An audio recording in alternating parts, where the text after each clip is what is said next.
Hi guys, DanTheWolfman here at catchjitsu.com or my website, thecombatsystem.com. Welcome to part 3 and 9mm versus 45 ACP, and I'm also going to give you a few other calibers so you can put things in perspective.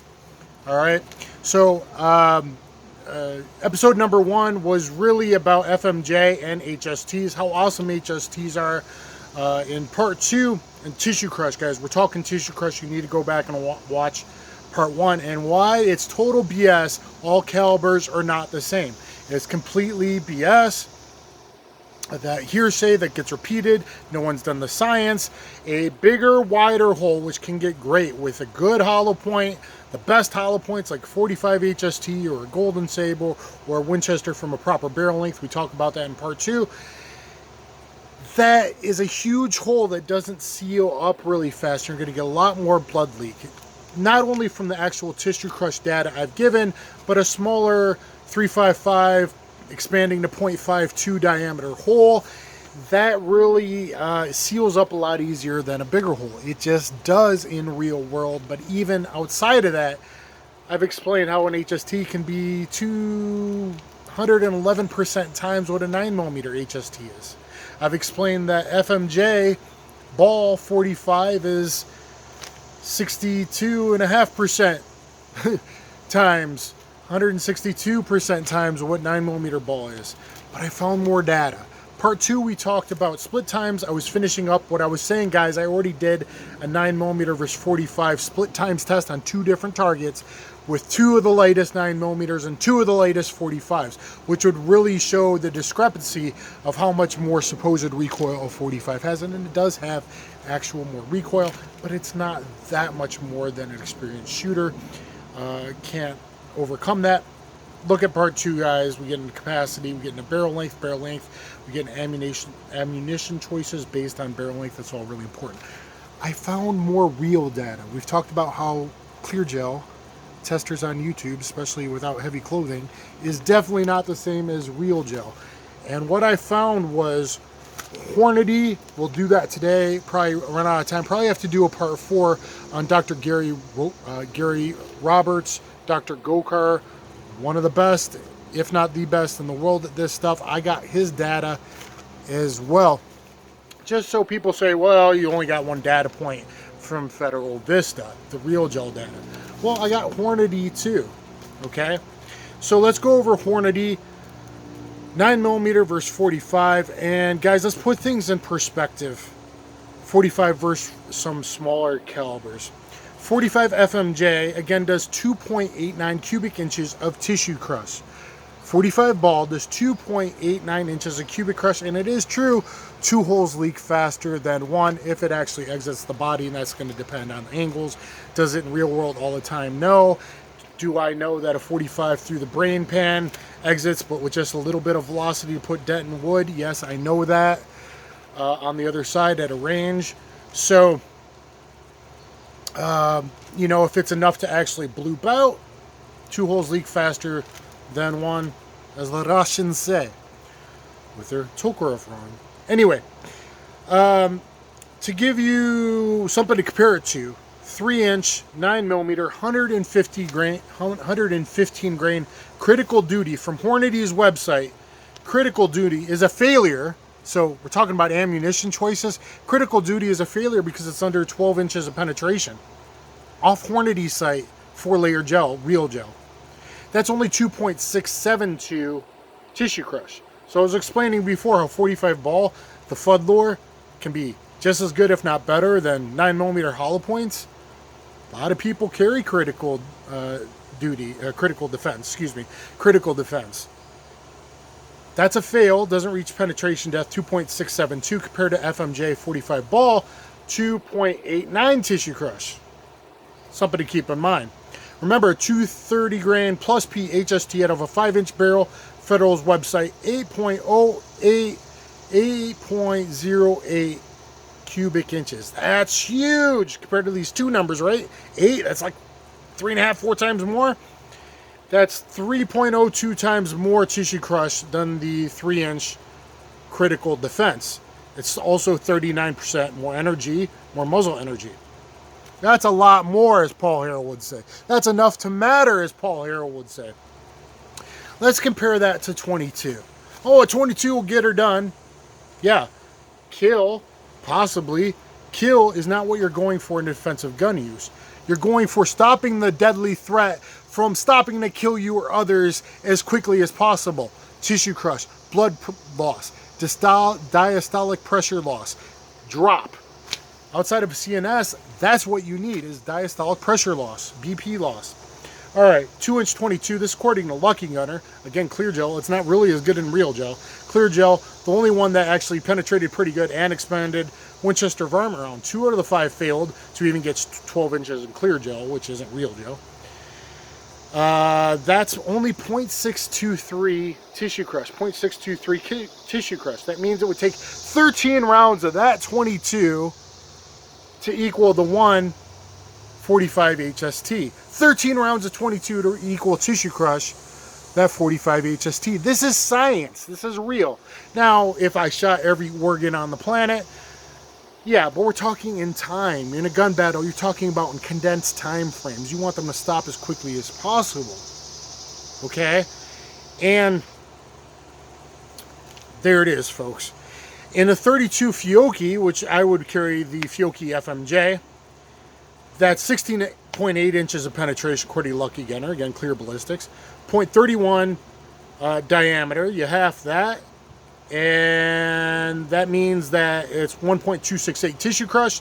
That means you would need 6.37 32 ball to equal the 45 HST. 6 rounds, the 32 ball, over 6 rounds of 32 ball, especially because of clear ballistic, over that, so like 7 to equal the 45 HST. Let's compare that to 380, critical defense. 10 points, I think it's 2.5, 10 and a quarter inches penetration, so a fail, guys, a fail might not get to the organs unless you're lucky they're skinny and it's a frontal shot that didn't go through arms. 380 critical defense, only 2.09 tissue crush. It would take 3.86 rounds of 380 critical defense to equal 1 HST from a longer barrel. How about 38 plus P? 38 plus P critical defense, 11 and a quarter inch penetration. Again, a fail in real gel 4-layer. 0.54 expansion, 2.576 tissue crush, cubic inch. That would take 3.13 rounds of 38 plus P, over 3 rounds of 38 plus P critical defense to equal 145 HST. So calibers matter and ammo selection matters. All right, let's go into the Hornady data as far as 9mm versus 45. Hornady TAP report 2011. Look at all that up top. I'll let you pause it if you want that data. This is real data from Hornady. Why would they lie about their rounds, right? Like the critical defense failing. Okay, Glock 9mm 4-inch barrel. Now again, Glocks perform well because before Gen 5 they were polygonal barrel, which gets about 35 feet per second more on average. So often, guys, they use Glocks because that's what departments use comparing to like 45. So the Glocks do a little bit better than others because of the polygonal barrel. You need to know that. 124 grain velocity, 1057, that's 308 foot-pounds of muzzle energy, 18.75 penetration, 49 expansion. That gives you a 3.53 tissue crush up high. 147 grain, 1005 feet per second, 330 muzzle energy, 7.5 inch penetration, 0.53 expansion, not much, guys. 3.86 tissue crush. You kind of see a lot of the 9mm in that 3.5 to 3.85 range of tissue crush, guys. And that's from a full barrel, not a little barrel you're carrying. You need to understand this. 3.86 cubic inches of tissue crush. SIG P220, 4.4 inch barrel. I don't think the SIG has a polygonal rifling. I'm not sure on that, but I don't think so. 200 grain. This is a really weak load. I wouldn't recommend it. They did a weak recoiling load. 817 velocity, only 296 muzzle energy, 15.75 penetration, 0.62 expansion, 4.755. So even a bad 45 round, you see, does a lot more tissue crush than the 9mm round. 230 grain. These are TAP XTP bullets. Again, not the greatest expanders, guys. Not what I would recommend. Good for backup magazines, perhaps. Not what I would put in gun. 230 round, 815 velocity, 339 muzzle energy, 19 and a quarter penetration. These are big penetration numbers because little expansion, or they weren't really doing the real gel data that well in proper temperatures. It was probably starting to heat up. But anyway, I digress. It's the best data you can get from Hornady and from Federal and Dr. Roberts. That's the best data that's available, guys. Unless Winchester will share something with me, which I asked them to. Okay. 0.60 on their new law enforcement website they're building. 230 grain, 19 and a quarter inch penetration, 0.60 expansion, 5.442 tissue crush. That's not bad. So even 45, not the best hollow points in XTP. Tissue crush, pretty good and a lot better than 9 millimeter. How much better? Depending on which one we're comparing, and again, there's a pretty bad load here that was made for light recoil, light energy. 34.5% more tissue crush, 41% more tissue crush, or 54% more tissue crush. About 50% more tissue crush, 41 to 54% more tissue crush in that 2011 data and the TAP XTPs, which I don't think were different other than the primer sealant not being there and maybe the casing. Okay, critical defense. Critical defense, current data, 3-inch car, MK9, 115 grain, 11 and a quarter inch penetration, i.e. a fail. We talked about that, 5.5, 2.672 tissue crush. Muzzle energy, 332. 45, pretty good. 45 and only a 3-inch Springfield EMP, 13.75 penetration. 0.66 expansion. I'm actually impressed with this round. I usually say no to critical defense unless it's caliber you really need it in, and then it usually fails in the penetration. 45, even from that little barrel, that's not a bad choice. 185 grain, 1,000 feet per second, 411 muzzle energy. Not bad, right? See more muzzle energy most of the time in the 45 versus the 9 millimeter. Not hit on 9 millimeter, guys. I carry both. I've explained this in the other videos. But you need to know it, and it's really about platform choices.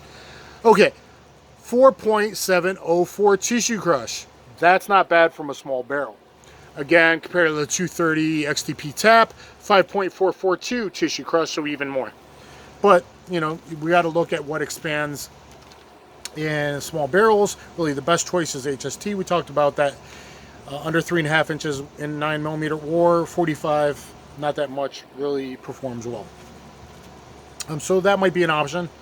I would go with a lower recoil option than the 230 grain HST, so that might be for someone older that doesn't want recoil with a small 3-inch barrel. HST is generally a better choice though. More expansion means more tissue crush. Guys, it's not the diameter. 45 more than 355, 0.10 more. How much more can that be? It's the radius squared through the entire penetration depth. That's what matters, and bigger holes, I talked about it, less likely to seal. You see bodies on the ground after shootings. The 9 millimeter holes don't bleed a whole lot. Again, we need that blood loss in the middle of a gunfight to get them to stop, unless we got lucky and get a central nervous system shot. Okay. So 45 in the critical defense in these small barrels, 76% more tissue crush.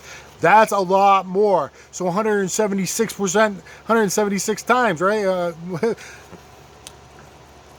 It's a lot more. And the 9 millimeter failed.